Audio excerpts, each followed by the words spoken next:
पूर्व राज्यसभा सांसद छाया वर्मा और पूर्व कांग्रेस विधायक अनीता शर्मा नकटी गांव पहुंची। आईएनएस से उन्होंने कहा कि विधायक कॉलोनी बनाने के लिए गांव उजाड़े जा रहे हैं, इसे नया विधानसभा के आसपास ही बनाना चाहिए। ये गांव वालों के अधिकार का हनन हो रहा है। सरकार बलपूर्वक उनकी जमीन को अधिग्रहित करना चाहती है। हम इसका पुरजोर विरोध करते हैं। धरना प्रदर्शन पर बैठे हैं क्योंकि इनका कहना है कि ये ना तो अपनी जमीन देंगे ना अपना गांव देंगे और गांव छोड़ने को भी तैयार नहीं है।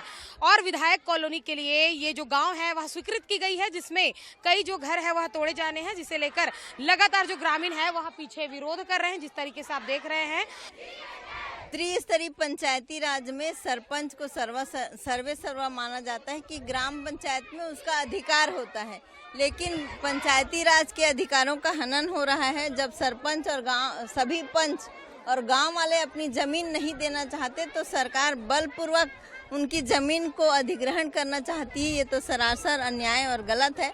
अगर विधायकों के लिए ये जमीन को सरकार ले रही है तो जहां पर नया विधानसभा बना है वहां पर विधायकों के लिए जमीन आवंटित करना चाहिए, न कि किसी गरीब के बसे बुसाए घर को उजाड़े।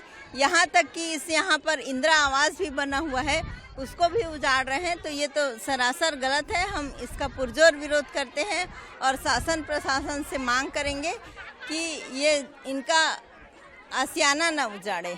पिछले समय की अगर बात की जाए तो सेरी खेड़ी में भी कांग्रेस ने जब ये जमीन इसी तरीके की कुछ चीजें हुई थी वहां पे भी उजाड़े गए थे। बीजेपी ये कह रही है कि कांग्रेस ने अपने समय में ये किया था, जब आज सरकारी जमीन से उन्हें हटाया जा रहा है वो भी नोटिस देने के बाद, तो अब राजनीति करने आखिर कांग्रेस क्यों पहुंच रही है? देखिए, बीजेपी ये बात न करे। जहाँ तक सेरी खेड़ी की बात है तो सेरी खेड़ी में किसी का घर उजाड़ के नहीं बनाया गया था, खाली जमीन को आवंटन करके बनाया था। और मुझे विश्वास है एक दिन दीपक बैद जी को भी यहाँ लेके आएंगे। तो दीपक बैद जी को यहाँ पर लेके आएंगे, ऐसा इनके ही पार्टी के लोगों का कहना है, क्योंकि विपक्ष में है भाई कांग्रेस। और लगातार जिस तरीके से देखा जा रहा है कि यहाँ पर जो ग्रामीण इकट्ठे हुए हैं, गांव, जमीन और मकान की लड़ाई है, यानी कि ना गांव छोड़ेंगे ना जमीन छोड़ेंगे। इसे लेकर जो छत्तीसगढ़ हमारा है, गांव हमारा है, जमीन हमारी है, नारे भी पीछे लगाए जा रहे हैं। बीजेपी इस पर ये कह रही है।